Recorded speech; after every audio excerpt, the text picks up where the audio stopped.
Well, it's that time. Welcome to the Post Route with your host, W. Earl Kitchings. Good evening, everyone, and welcome to the Post Route, the show where we dive deep into conversations about Black quarterbacks, both past and present. I'm your host, W. Earl Kitchings. This show is proudly brought to you tonight by Quarter Five Back, the preeminent fraternity for Black quarterbacks and home of the prestigious BIP Memorial Trophy, the only award that honors both the top HBCU quarterback and the top Black quarterback from high schools across America. We are always happy and thrilled to have you with us each night we do this show. And if you enjoy the content and enjoy what we're doing, all we ask you to do is support us. You can support us by supporting us on the show with the like button. You can subscribe to the channel. You can hit the notification bell. You can even become a lifetime member by sending in $44. We'll make you a lifetime member of Quarter Five Back. Supporting members, that will be your teammate level, and then the supporter level is only $4.40. But whichever way you feel you want to support what we're doing here at the Post Route and through Quarter Five Back, we ask that you do it.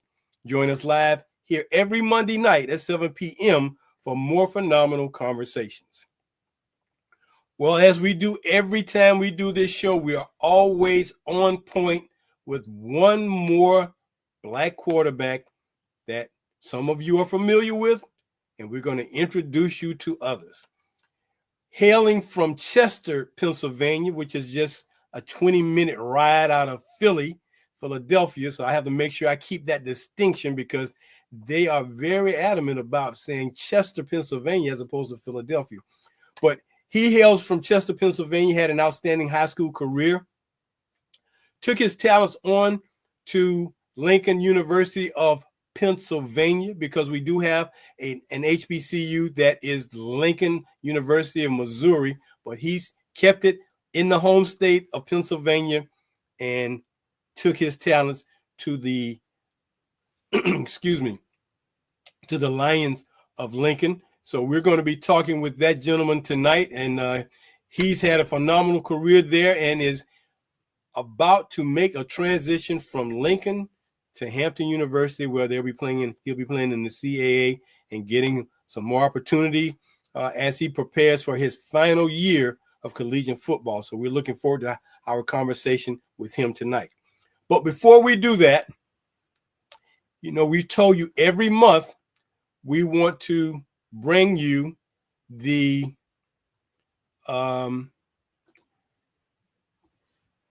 posthumous recognition, our posthumous recognition of a Black quarterback who is no longer with us. And tonight, we would like to recognize a gentleman that played at Kentucky State University. And you got to be a bad boy to be called Tarzan. But that's who Joe Kendall was. Because of his athletic prowess, he dominated the college football scene back in the 30s when he was at Kentucky State, led him to a national championship, Black College National Championship in 1934, led them to a win over FAMU in the Orange Blossom Classic in 1935, finished his collegiate career 29-7-3, first team All-American by the Pittsburgh Courier, and the Pittsburgh Courier was the media entity that selected Black football players for All-American status. So he earned All-American status by the Pittsburgh Courier. Man, if you got Pittsburgh Courier All-American, you were some hot stuff. And then he was on a team that had an opportunity to play against an NFL team back in those days. First team to ever do something like that. Joe Kendall is in several sports Hall of Fames. The Kentucky State Athletics Hall of Fame, got that in 1975. College Football Hall of Fame in 2007. And most recently, he was inducted into the Black College Football Hall of Fame in 2011. So our posthumous honor goes to, and recognition goes to Joe Tarzan Kendall, a great quarterback from Kentucky State, 1934 through 1936. With that being said, I'm going to bring my guest on tonight. Looking forward to having the conversation with this young man. We've got a chance to get familiar with each other, but they call him Zayball. You know, nicknames are a beautiful thing, and we sometimes wonder, how do you come up with these nicknames? But joining us tonight for our conversation is Isaiah Zayball Freeman, currently at Hampton University by way of Lincoln University in Pennsylvania. Isaiah, welcome to the Post Route. Thank you. Thank you for having me. I really appreciate it.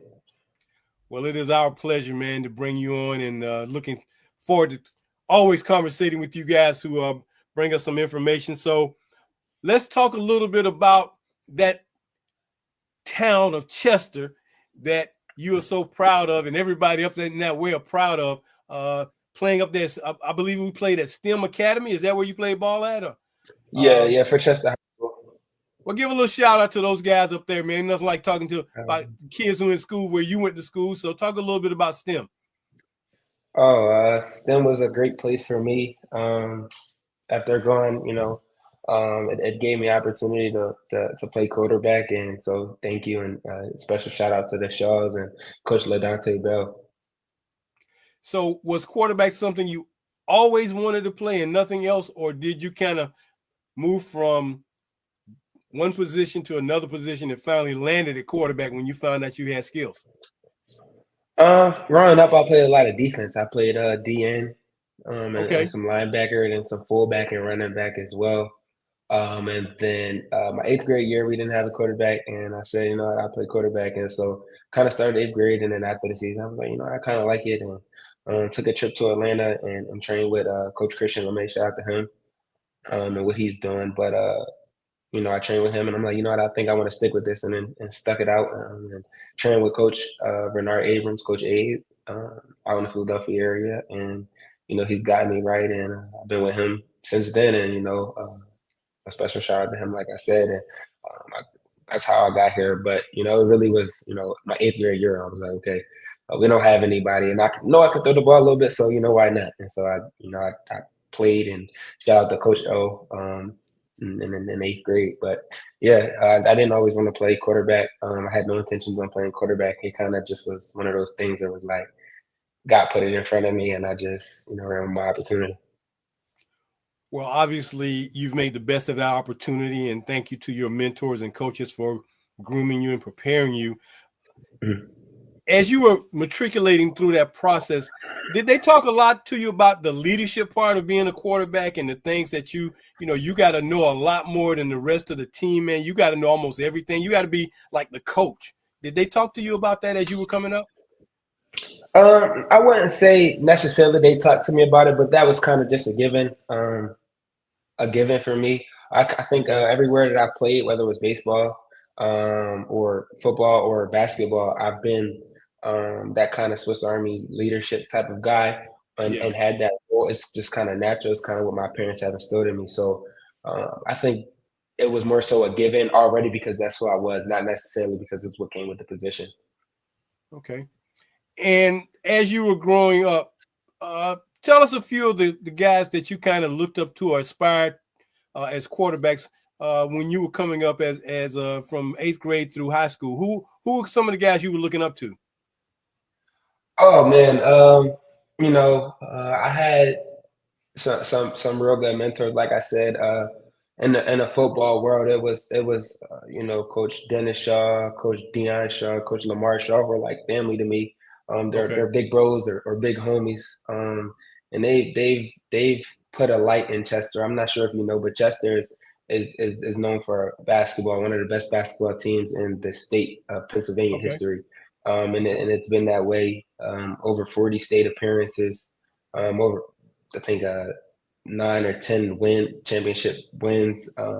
Ranked for most of the time that it's been a program. So basketball has been what the city was all about.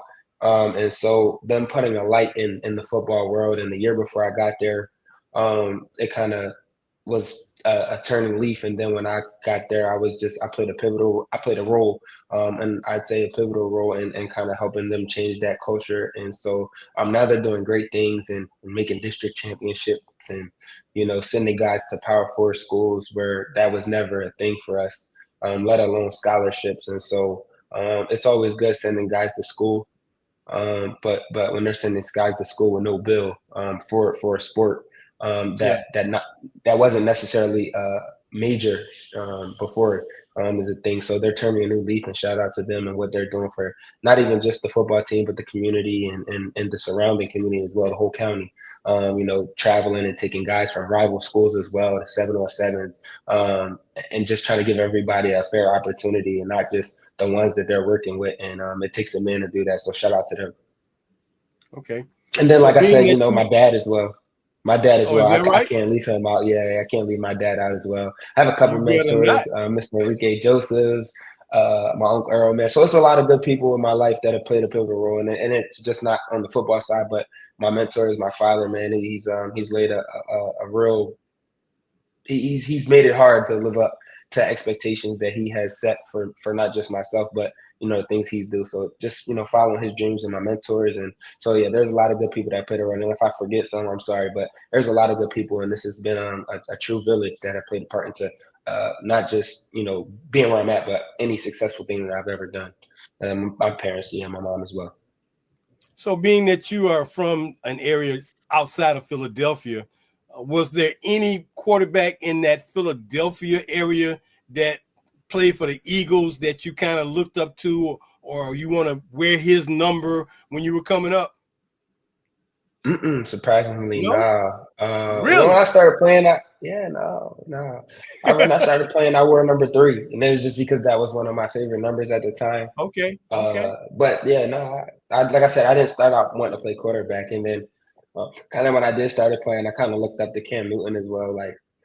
Okay. Kind of because he's a bigger athletic quarterback that can run and pass the ball. So I think that more so that, but not necessarily because like I didn't look up not anybody from the area or anything like that. Okay. That's fair enough because, anytime I think about the Philadelphia Eagles, the first name that comes to mind for me for the Eagles as a quarterback, a black quarterback, always going to be Randall Cunningham. Randall Cunningham. Randall Cunningham. Okay. He was a beast. I mean, you talk about being big. Yeah, he was a big guy who was agile, fast, and he could throw that football. So absolutely. So after you leave STEM, man, you get an opportunity. They want you to come to Lincoln to play football, man. So you take your talents to Lincoln University, and what was that experience like for you? It was a blessing. Little did I know I needed Lincoln more than they needed me. And I starting to rise, and we were a year and a half out of COVID. Coach Turner and Coach Dean kind of rolled the dice on me. Shout out to those guys. I look to them as mentors as well, who are my coaches still at Lincoln. But they have done great things there at Lincoln, and it's kind of been a great thing. Like I said, I think that Lincoln has fed me, helped turn a boy into a man. They rolled out the red carpet for me, and so I'm truly appreciative, and I'll never forget about Lincoln or the people there. They've been a family to me. That HBCU culture is a little bit different up north, and so us being small, not being surrounded by cities or other schools really, or other HBCUs, is kind of like just us, gated in and closed in and locked in. And so, I turn randoms in the family, and as I was saying, like, there are people that be at my baby shower when, that time comes, a wedding when that time comes. So the big things in life, I'll have people from that stage in my life that will be there. And so that's always important. When you go into an environment not knowing what to expect and you walk out, with nothing but blessings, was a great experience for myself. Well, you earned some honors while you were at Lincoln, and congratulations on earning those honors. When you think back, what might have been, your best and or worst game while you were playing for Lincoln? My best game definitely came that offensive player of the year, my sophomore year up at Lincoln University.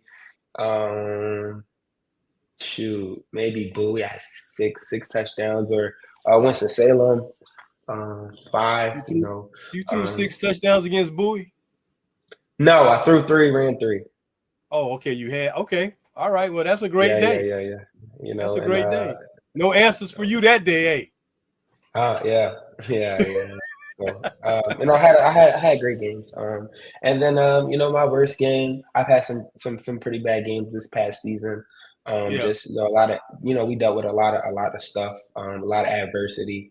We didn't throw the ball as much this year, and I had a game where I had 3 interceptions, so that was kind of hard. I think Shaw, not a lot of passing yards, just a real bad day for me. And every dog got his date, so.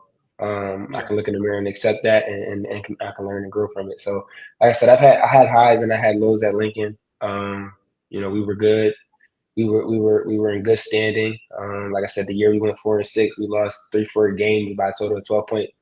Whether it was the last possession or game-winning field goals, and until teams that were very efficient too. So Mhm.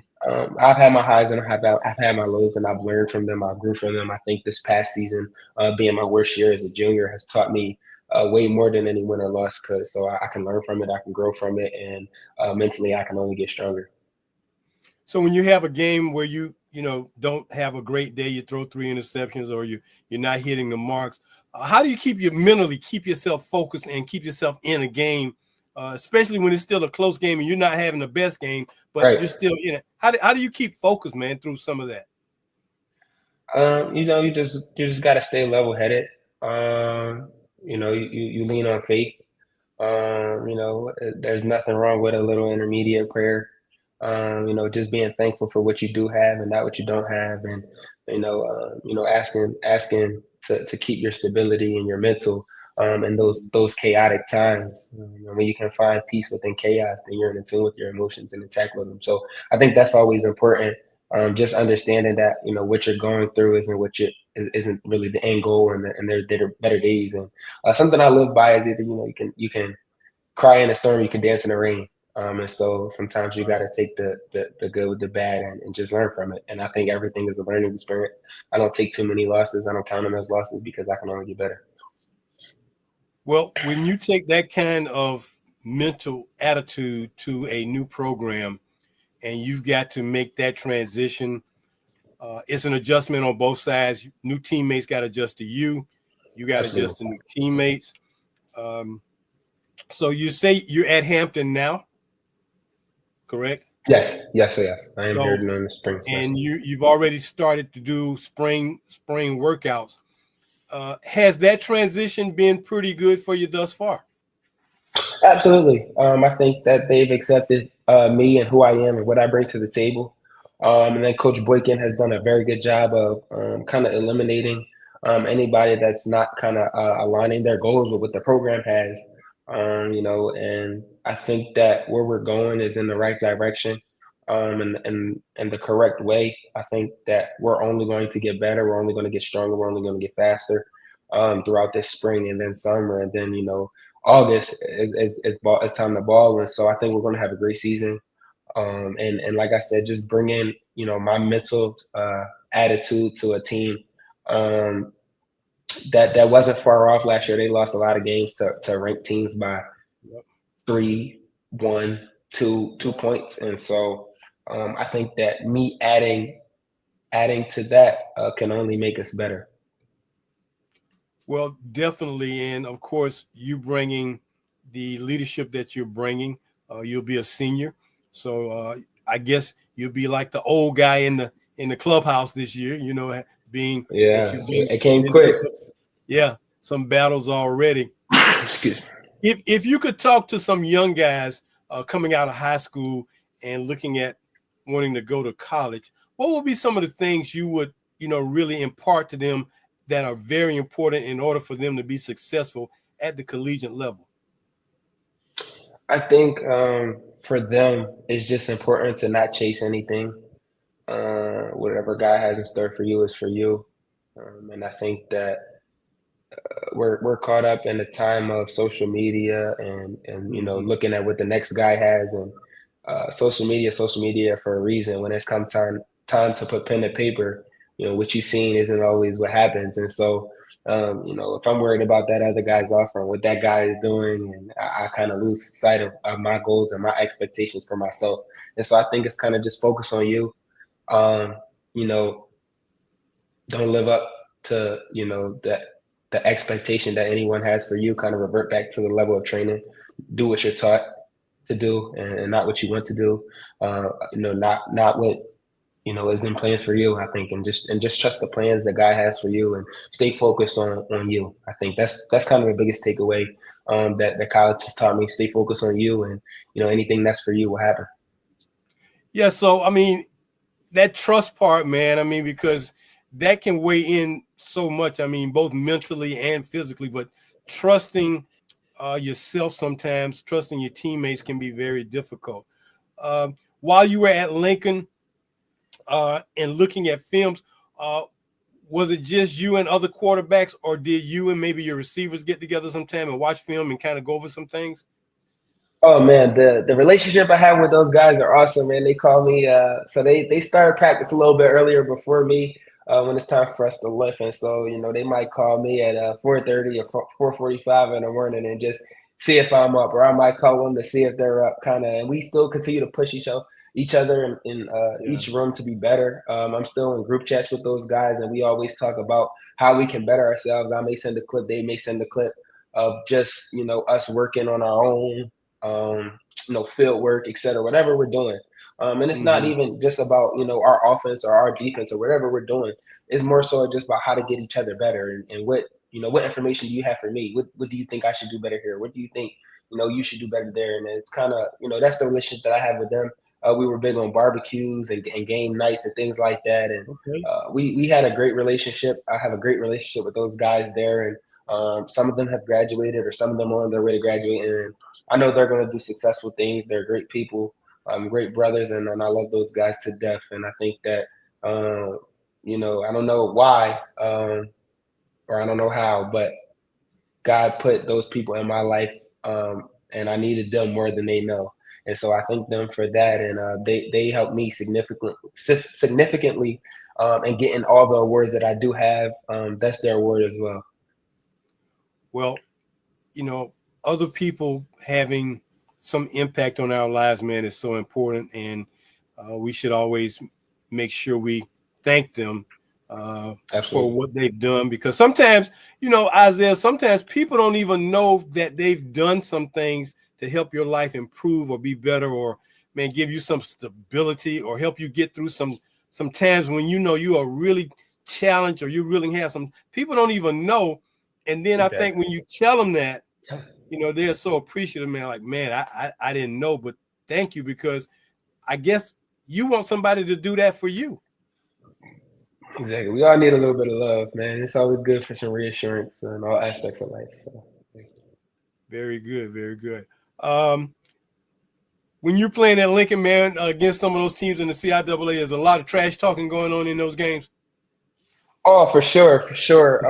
At CIAA Media Day, there's always a lot of trash talk, but it's always good vibes. I know a lot of the teams, Virginia Union, Bowie, like those close rivals, those close games, kind of like before they split the CIAA up to like all the teams, it was North and South, and so North is like Virginia Union, Virginia State, Bowie. Those kind of schools. And so we had great times at CIAA Media Day. I went 2 years. And it's a lot of trash talk, one, but two, and there's a lot of communication going on, just about plans for the season, how the team looks, what goals do you have, what aspirations are you thinking about after football. We may go to the room and play PlayStation or Xbox for a little bit. So it's just, those are great guys, man. I appreciate them for helping me get better. Some of them on the better end, the defensive guys. Thank you for allowing me to score so many points. But I've created great relationships with them. Some of them have transferred. I know one of them has transferred here with me, hailing from Virginia State. So it's always good. I mean, to see where they go and stay in communication with them. Some of them, like I said, go Power 4.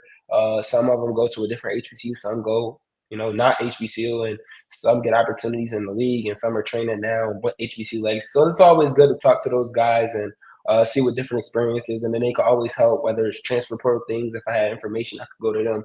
So they're great people. But the trash talk is always there. I hope it stays there. I hope the fire and the rivals stay the same. I know at Lincoln, we hate Bowie, but I do appreciate those guys over there. 2022, man, you coming out of high school, man. Tell us a little bit what it was like when Coach put you in that first collegiate game, man, and you went out there on the field at the collegiate level. What was that like, man? I mean, that had to be one hell of an experience, man. It's like, man, okay, you're up. Isaiah, you're up. Let's go. Yeah, so it's crazy. I didn't start the first game. So the first game was against Delaware State my freshman year. So we had a MEAC game, played the MEAC. So we had a Division I rival or a Division I opponent. And so for me, I kind of was like, I'm not starting, so I'm like, okay, just be ready. Just be ready, just be ready. And I knew my time was going to come. I didn't know if it was going to be game 1 or game 2 or game 3, maybe even game 4. I was unsure, but I knew that my opportunity would come and my number would get called. And so when it was called at the second half of the first game, I studied the playbook. I knew everything, and I just made myself a sponge. Took all the information, learn, study. And when the opportunity came and presented itself, I was ready for it, and I kind of stepped up to the table, but I didn't rise to the level of the occasion. I reverted back to lower training, just doing what I'm taught, like I said, and focusing on me and making sure that I was correct in all aspects. And it ultimately got me to where I am. And so I'm forever grateful for Coach Manley, who pulled that trigger to get me in the game, and who was the office coordinator at Lincoln at the time. And so I'm forever grateful for him. But I kind of just stayed ready. Ready at all times. Was it kind of like when I guess y'all played them in Dover. Y'all went to Delaware State Absolutely. and played them, right? Mm-hmm. Did it kind of feel like you were back on Lincoln's campus, because their football stadium is not that big and it's kind of small and it doesn't have a lot of? Did it kind of feel like home? I mean, listen, it's actually an hour from home, an hour, maybe hour 10, hour 15 minutes from home, and I had all my family there. I have a lot of people and family members that are from Delaware. Not from Delaware, but in the area, go to Del State. So I knew I had a lot of people supporting me there, and we always got you got support in the back of your mind. You got support. You just want to go out and do the best you can. So I had a lot of my friends come, and I was like, listen, I don't know if I'm gonna play, but the opportunity presented. So I told my brother the same thing. Like, listen, man, I'm not coming if you're not getting a game. I said, bro, trust me, I think I'm gonna get in. And so it was great. They got to see me in action for the first time, and it was a great thing. Could you hear them when you were playing, man? Could you hear that crowd cheering for you? Oh, no, I can't hear him. But I knew they were saying they was talking something else. Okay, because anytime you at a game, man, you're always looking for your fans. You're looking for your parents, man. You're looking up there to make sure you got that support base there for you to cheer you on, man. Because sometimes you press too much when you're trying to show that everybody what you can do. But then again, if you play within yourself, then you don't have that problem. But I was just wondering, because knowing that the cozy confines of Delaware State Stadium is not real large compared to other colleges in the MEAC, I was just wondering, was playing at Delaware State similar to what it was like playing on the college campus at Lincoln, being that the stadium is probably not real big?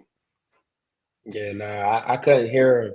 But, like you said, it did make it a little bit more simpler because it wasn't so big. So, I mean, at the moment, I don't really think that the moment is ever too big, because, like, you kind of tune all of that out. When the game was going on, it's kind of like, all right, my 11 versus your 11, and I'm looking for my reads and what I'm supposed to be doing. So, you kind of tune all of that out. I don't think the moment is ever too big, but yeah.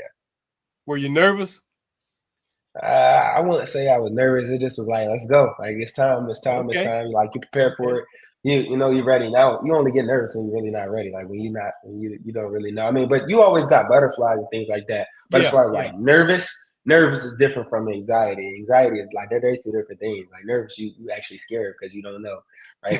But anxiety is like, you're a little anxious. You're ready. You're unsure what may happen, but you know what you're supposed to do. So they're two different feelings. And so I would call it anxiety and anxious, not necessarily nervous. Well, that's a good way to put it.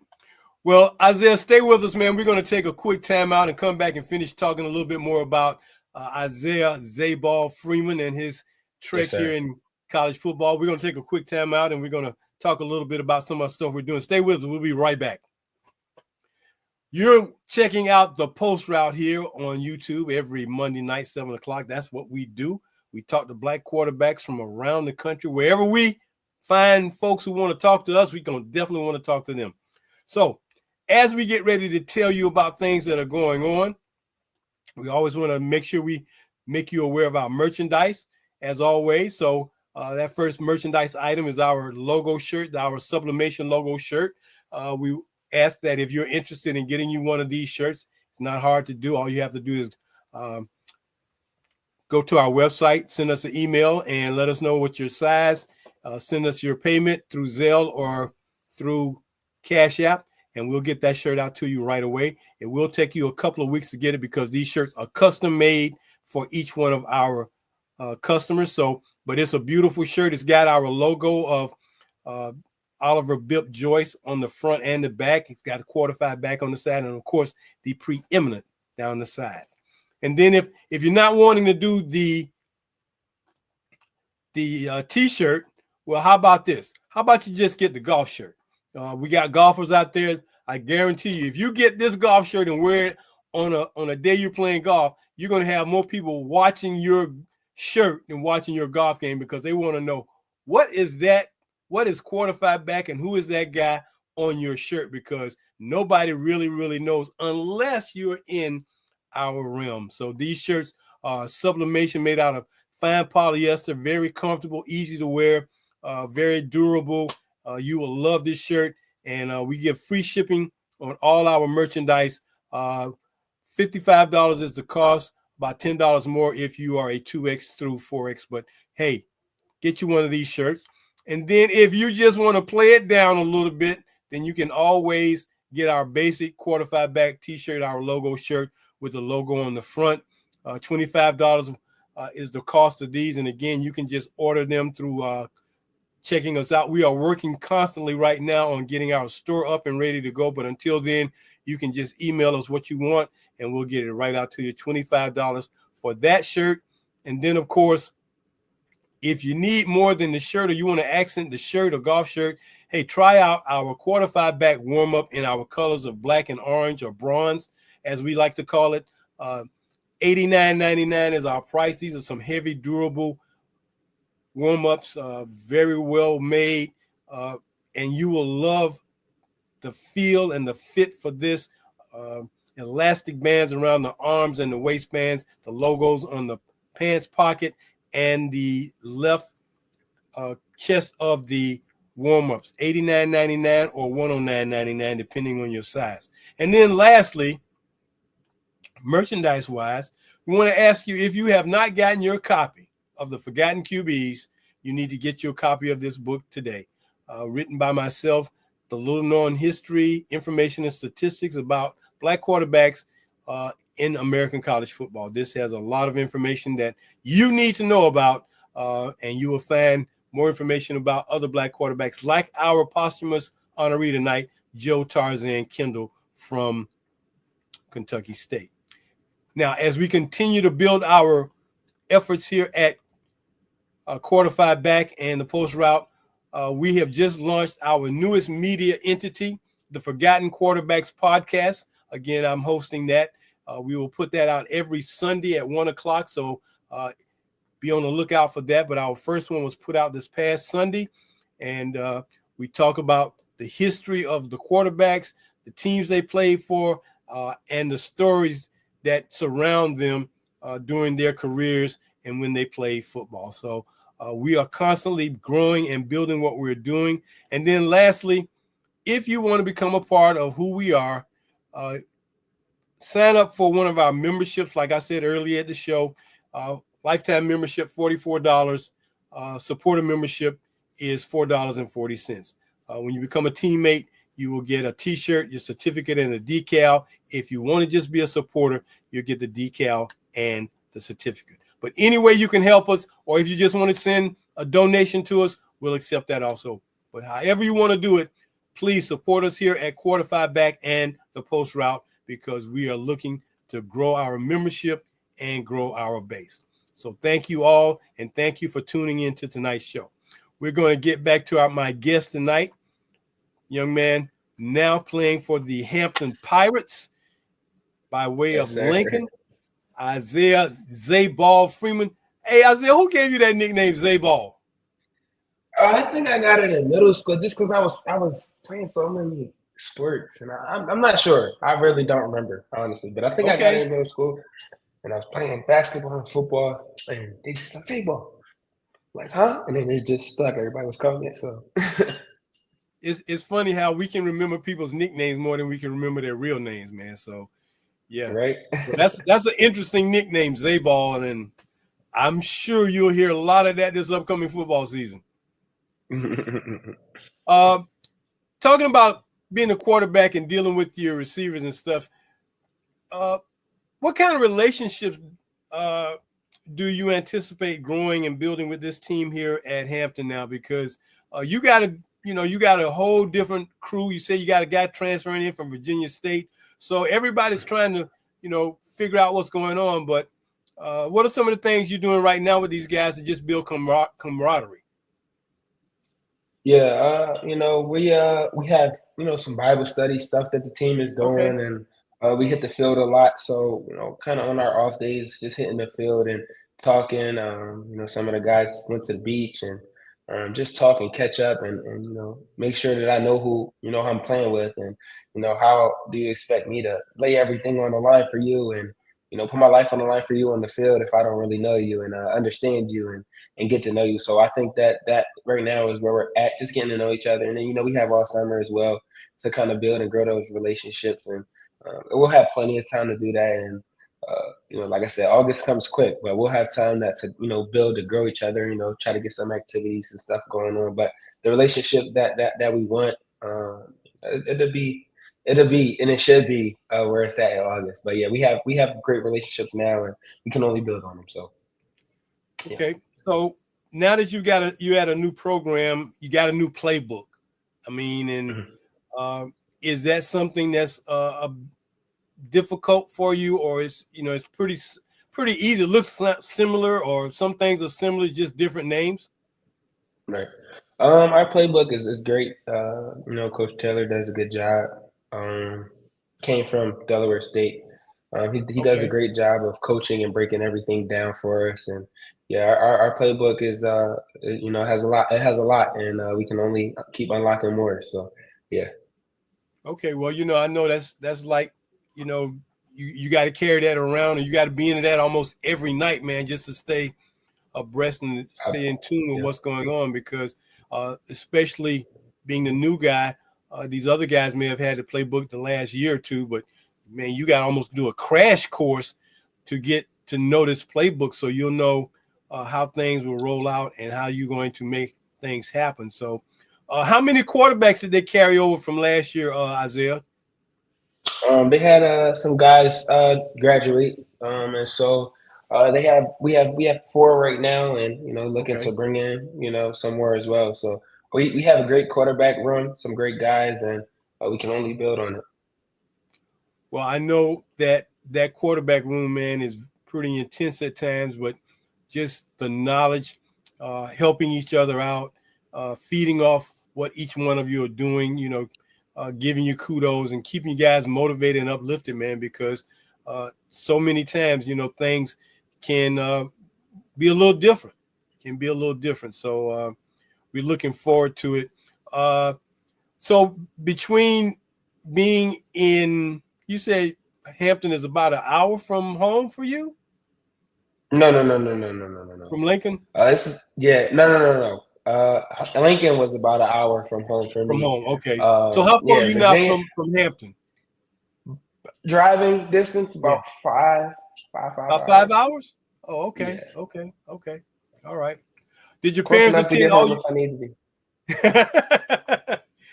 Were your parents at most of the games you played at Lincoln at home? Oh yeah, my parents didn't miss a game. My parents have never missed a game. No, they haven't missed a college game yet. So very, very, very grateful for that. Great supportive base. My uncle and I go to all the games with them as well. And my Okay. parents don't plan on missing the game this year. Okay. Who's the biggest cheerleader in the fam? Mom, dad, siblings, uncle, aunt. Who's the biggest cheerleader? The biggest cheerleader, it probably my mom, because I can hear her at times. A lot of screaming, a lot of yelling. I can hear her at times. So I say my mom. Shout out to the family and parents. Absolutely. Hey, do you tell her that you can actually hear her, man, when she's out there shouting like that? No, but I just told her the secret, so now she only gonna get louder. But yeah, I can always hear her. I can always hear her. Well, that's just a mom's instinct, man. She gonna let her people know her baby is out there, and don't hit my baby this, and don't do this to my baby that, and okay. So yeah, I can understand that, man. But it's a great thing. It's a great thing. So now, what number are you going to be wearing in Hampton? Number one. So Number one. Sure. Okay. Absolutely. That's kind of ironic because that quarterback who played for the Eagles wear number one. Oh, that's one of my favorite quarterbacks. I mean, I didn't really want to say it because I like Washington Commanders, but I play with his kind of style, his kind of swagger. Okay. So yeah, Jalen Hurts is definitely one of my favorite quarterbacks. Kind of, do whatever that he has to do to win games. Kind of what I told you, with having no goals. I know we talked a little bit before we started, but not really having goals, just being consistent. And I think that watching him, I kind of get the same kind of vibe. Whatever I have to do to win. If we have to hand the ball off 60, 75 times today to win, that's what I have to do. Being unselfishly unselfish. That's just kind of the goal right now, is to be consistent. But yeah, he's one of my favorite quarterbacks. I love his game. I love the way he plays, his style. Can run the ball, can pass the ball efficiently when he needs to. Has a lot of slander behind his name, but he never really pays attention to it and kind of just focuses in on what he needs to focus in on. And he's a great leader, great teammate, and overall great person as well. What are your thoughts about the situation? I don't want to call it that, but that's what comes to mind. But just how black quarterbacks in this day and time are being the people they are on the field, man, and getting more opportunities than they once did. What are your thoughts about that? I mean, black quarterbacks is always, an interesting topic because for so long we didn't have them. And diving back into it, especially at HBCUs, like you had some, but you didn't have a lot. And so, Right. Shout out to the Trailblazers that did do it. Doug Williams, who's in charge of HBCU Elite. I meant HBCU Legacy Bowl. Right. People like Steve McNair that have really trailblazed and done great things within the HBCU quarterback realm. And so then you have other quarterbacks, that are, big FBS guys and go into the league and do great things. And now, I was looking and they're trying to get, I think, who just went to the Giant? Russell Wilson. So now Russell Wilson the and NFC, Jameis Winston. Right. So now in the NFC East, you got all black quarterbacks with Jaden Daniels in Washington and Jalen Hurts at the Eagles, and Dak at the Cowboys, and then like you said, Jameis and Russell Wilson. So like that's major. That's major. Yeah. So seeing all of these, these black quarterbacks in the NFL, it gives a lot of us hope. A lot of us, kind of confirmation that it's possible, and it kind of makes our dreams kind of become a little bit more realistic than they already were.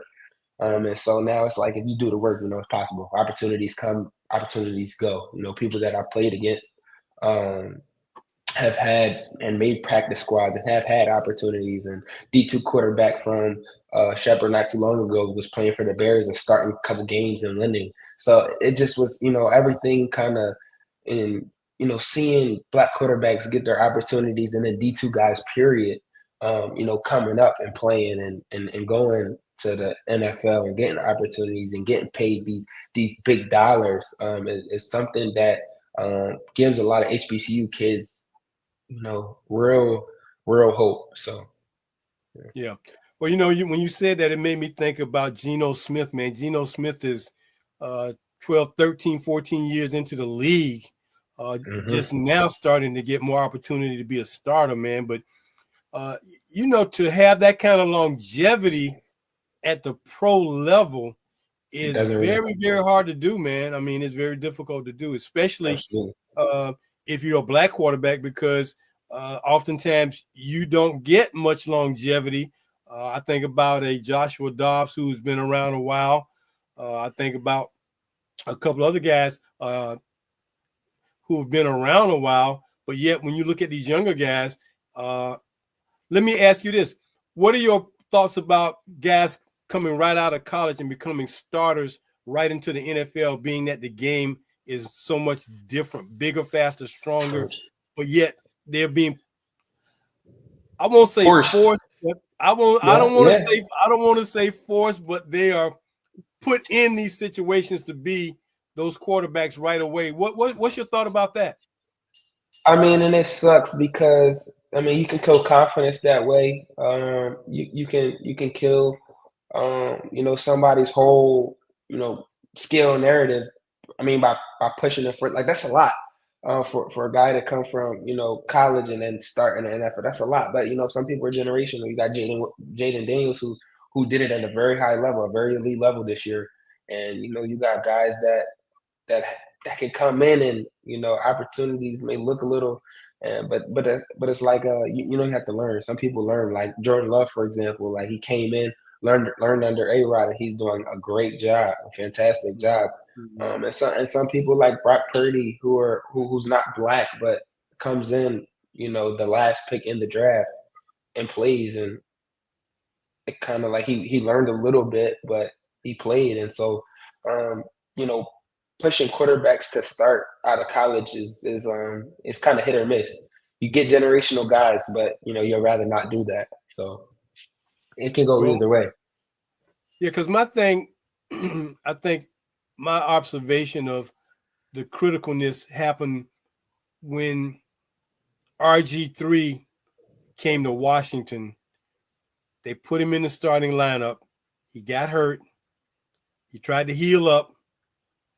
They put him back in there again. He got hurt again. And I'm like, you're putting him at risk in his first year of being in a game where linebackers run faster than him, or some linemen can run him down. So I think there needs to be at least a year minimum for a guy who's coming out of college to stand on the sidelines and see how the game is being played, the speed, and get adjusted before you just go in. But I know what some people say, man, you paying these guys all the big bucks. Yeah, but what happens when that guy's career goes down because you put him out there too fast? Like, for instance, Bryce Young, they put him out there. It wasn't going well. Well, we're going to ship him off. We're not going to make him the starter. We put the other guy in. He didn't do so well. Bryce, are you ready now? And he comes in and shows out like, oh, wow, this is what we were expecting. But I just feel they killed Justin Fields like that as well. I think they hurt Justin Fields with that. And I hope they don't hurt Caleb Williams with that. But yeah, I really thought that Pittsburgh was going to give Justin Fields a real big opportunity to do some things, man. But when that didn't happen, I really felt kind of like, man, what was the point? If you weren't going to give him a chance, you're going to just shift him and put Russell in. You really didn't give him an opportunity, but now he's got to. But now I see, when he left, I feel like that was his opportunity because he learned under Russ, who was a Super Bowl champ. So I think that's what he needed. But who am I? Well, and my thing too, Isaiah, is all systems are not for everybody. Exactly. And I don't think the system in Chicago was what Justin Fields needed, but that's who drafted him. So you just never know. And, coaches got a system and, you got to fit the system and, we think you're going to fit, but it may not be a good fit. Absolutely. So, those are just some of the things, but I just want guys to have opportunities to play, get an opportunity to learn the game and have some longevity.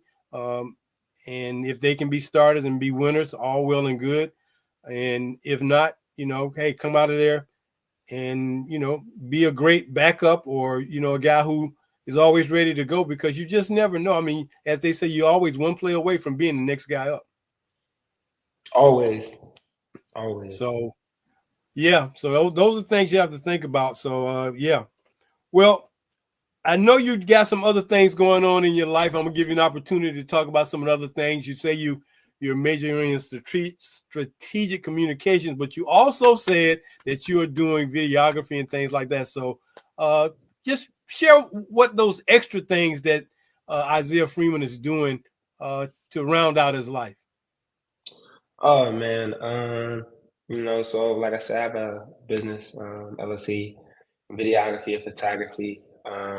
Just focused on kind of bringing one's visions to life, using my eye to create memories that last a lifetime, whether it's birthdays, weddings, birthday parties, sporting events, or the highlight tapes, mixtapes, etc. Kind of just bringing the naked eye to life, and using it in many ways to be creative.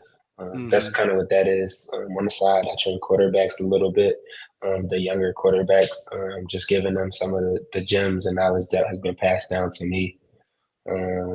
But yeah, so I Well, help out a lot of different areas, but those are kind of my main two passions right now. Well, being a videographer and being able to train guys up, you can shoot the film while you're training them up, and then go back and critique it and let them look at it. And uh, Exactly. and how do these young guys feel about you being able to do both those things at the same time? I'm filming you and I'm teaching you all at the same time. So I may have somebody come record. A lot of times my brother who has his own camera as well, Okay. and KST Entertainment, he records, or he'll take pictures, and sometimes I just edit it. So he's done a lot of work for me, in Okay. recording, and then I kind of just uh, edit it and put it together. So and then it's the same with football too. So at games and stuff like that, I'll have clips and I'll put them together and just have something for myself. So I think that's also always cool. You save a lot of money doing a lot of media stuff for myself, whether it's graphics, whatever it is. Just doing stuff myself has always been easier for me. And then, like I said, a little side hustle on the side to get me through school. Well, I know that Hampton, as I told you in our pre-show talk, I first attended Hampton out of high school, and they had a great communications department when I was there. I would think that has continued. So you're at a great place for communications. So I'm sure that they're going Yes, to sir. pour all that into you. So you are only going to get better from that front. We talked a little bit about opportunities as it relates to possibly documentaries. Um, in looking at documentaries, did you tell me that had already done one? Yeah, I documented Lincoln University basketball team. They won the Okay. Satellite Championship in 2024 last season, and so I documented the whole season. Interviewed coaches, interviewed players, and I have all of that information. I have that video, and so kind of just being with them a lot outside of my season, and watching them grow, and then also putting that together has taught me a lot. Not necessarily basketball wise, but just about the camera and about video, and how compelling people have stories, how compelling stories people have, how they're brought up, how they're raised. Everybody's so different and unique in their own way. Then bringing that together, and like you said, documentaries, so much knowledge that you can learn about one, and people become fans of people through documentaries. People become inspired through documentaries. So documentaries tell a lot. It tells the good, it tells the bad, it tells the real, and so that's why I love documentaries. And it makes it brings the realistic things out. Everybody sees social media and then they see just the good, but there's always the bad. And every program, whether it's football, whether it's an academic, whatever program it is in life, there's always bad to it, and we don't necessarily focus on it because we always want people to see the good. But if they see the bad, they know that they're in similar situations, and they know that there's light at the end of the tunnel for wherever or whatever you're doing. So I think that's why I think I like documentaries so much, especially like like we talked about black quarterback. Okay, Steve McNair, like he was so good, had all this positive stuff going on, and then we see situations like that. Okay, for another young man or another young male that is in the same opportunities as him. Okay, this is how you don't, this is how you do, and separating the good from the bad to help yourself out. Is something that it's an undermined appreciated thing. Yeah. Well, if people are interested in following you, they can follow you at Zayball Films if they're interested in catching up with you or hiring you or getting you to do some work for them for a party or wedding or when you talk about those documentaries, man, I think about 30 for 30 and Football Life and all those NFL are documentaries. I know we look at them and see a film, but it's a documentary. And people just don't realize how much energy, effort, time, and everything goes into that because you got to write a script, you got to film it, you got to get the interviews. It's just so much. But the product after it's all said and done is a beautiful thing, man. So there's plenty of work out there, man, for documentaries, for all kinds of things, man. So if that path is where you're taking, you'll never be without some work because it's out there, Isaiah. Trust me. Yes, sir. Thank you. Yes, sir.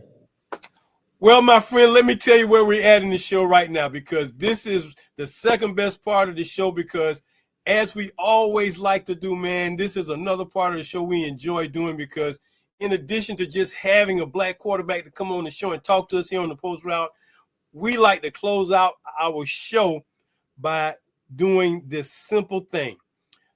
Isaiah Freeman, we would like to say welcome to the fraternity of black quarterbacks known as Quarterfied Back, my brother. Welcome to this brotherhood. You are now a part of this esteemed fraternity of black quarterbacks, and we are happy to have you a part of what we're doing, man. So happy. Yes, sir. Thank you. It's truly an honor. I've seen some of the guys you had on here, honorable guys, honorable young men who are chasing a dream. So I truly appreciate it, and I'm grateful. Well, we are happy, man. We're going to get you your certificate, your lifetime membership certificate for being a member of Quarterfied Back. Get you your letter to document that you are a member. And the thing that has been going for us that we've really been enjoying, man, we have been getting guys out of middle school into the fraternity. And that's been a very interesting thing, that we've got 4 guys who are middle schoolers who are in the fraternity. And we kind of tease one or two of them is because they were trained by their quarterback coach who was in the fraternity. And I teased them and said, yeah, man, the next time you go to practice, just ask coach, hey, man, how's it going, frat? These young guys like, man, what are you talking about? But we are happy to have these young men join us, man. And we are pulling for them to follow guys like yourself, man. And as you train up these young guys, man, please pour every and all that you can into them, not just the football part, but the life part, man, because they need that life part. That life part is so critical. But, man, we know you're going to do some good things. If there's anybody that you know of that you can send them our way who's a quarterback, man, please send them our way. We'd love to talk to them, love to hear their experience, talk to them about what they're doing and how they can make a difference in the world of football, okay? Absolutely. Thank you for having me. It's been a pleasure. Well, yes, indeed. Yes, indeed. So my guest tonight has been the phenomenal